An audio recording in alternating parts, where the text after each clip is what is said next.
Now, of course, there is some stuff about the whole inside-outside razor's edge thing. One of the other things that I've been thinking a lot about is I've mentioned how the King in Crimson is a very ethical and moral being.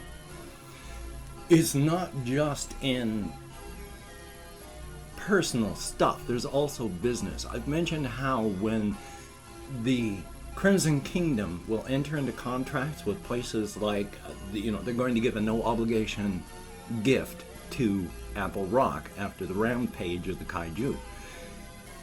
They do things like that where they're just helping out people because contracts have to be ethical and moral as well.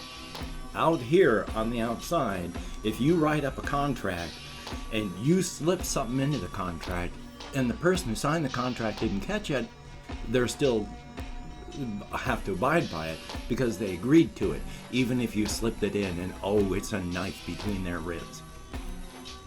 There is a board that you have to put your contracts toward because you have to obey not just the letter but the spirit of the law.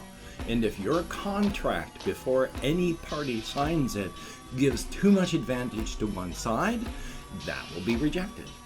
Especially if you try to slip in any of those, there's a knife in your back sort of clauses in there. That will get you a penalty. They don't just come up with the letter of the law in the Crimson Kingdom.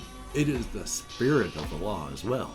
So when there is any sort of issue, they don't just do a regular, let's check the facts and see what happened. There is also a check for ethics and morals to see if you violated the spirit of the contract or if you violated the spirit of what you should be doing with whatever goods or creatures or whatever it is that you were dealing with.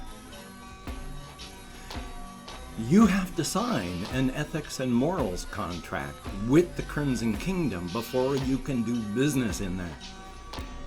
If they have found that you have an ethics and morals violation, that takes every other penalty from normal to brutal.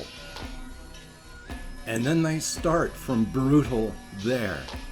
So you may be going, there's one violation here. There's two violations. That'll be like the equivalent of $20,000 fine.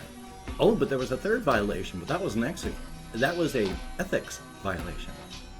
Okay, your $15,000 fine is now a $250,000 fine, and you're going to be doing some community time, and you're going to be doing some other things. And if people get hurt, you may end up in one of the lifetime prisons. And if people die, the official news may be you were put painlessly to death for what you had done. Ethics and morals are very important to the King in Crimson. And of course, one of the big issues, one of the big problems, and the King in Crimson realizes this with any sort of civilization, is the stranger at the gates problem. And in a world where everything outside of civilization is an untamable, forever frontier, you have a big problem with stranger at the gates. Because the stranger at the gates are not you, and they will at one point decide that you have to pay for something, and then they come attack. What's the plan when that happens? Well, you don't let them get there. You make them so they're not strangers. That's one of the reasons that the Crimson Kingdom is pushing their tech and their civilization outward so that everyone can have it. The most basic stuff, they don't charge for, because after a generation or two of their pushed out tech and other things that everybody in the Crimson Kingdom has, you start off as somebody who was a horse rider, but your kids now live in a house, and then their kids have cell phones, and their kids, in just two generations, you got the grandparent who rode the horse, you got the parent who lived in the house, and you got the grandchildren that are now cell phone people.